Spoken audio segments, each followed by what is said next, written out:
Good afternoon, folks. Just a reminder that Sunday is coming again. I want to invite you to join with us for worship in the Word tomorrow morning at 10 a.m. It has been difficult, and a lot of people are struggling with the fact that we're not being together for worship regularly. And I was reading through the Gospel of John, and I came across a very familiar story. I think we know it well. Jesus encounters a woman at the well.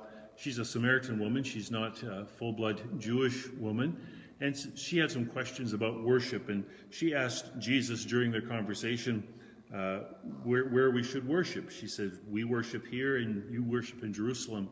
And Jesus basically points out to her the place of worship is not the real issue. He says, the hour is coming and is now here when true worshipers will worship the Father in spirit and in truth. For the Father seeks such as these to worship him. God is spirit, and those who worship him must worship him in spirit and in truth.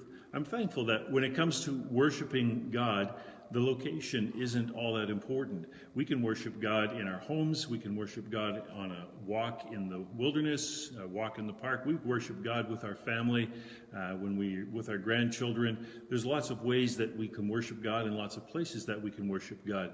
But the most important part is that we worship him from our spirit and that we worship him in truth. And so we want to invite you to join with us again tomorrow as we worship God.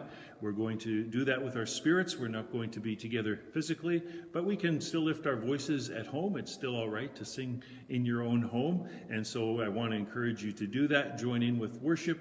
Spend some time in prayer with us tomorrow. And also, we're going to take a look at John's Gospel, chapter 17. We've been going through the prayer that Jesus prayed in the Garden of Gethsemane just prior to his crucifixion. And just noting that those are very important words, and that's a very important prayer. And we want to look through it in a little bit more detail. We started last week. We'll continue on this week with a look at how God can protect us. And that was one of the prayers that Jesus made during his time in the Garden of Gethsemane. So I invite you to join with us. We look forward to seeing you tomorrow morning at 10 a.m.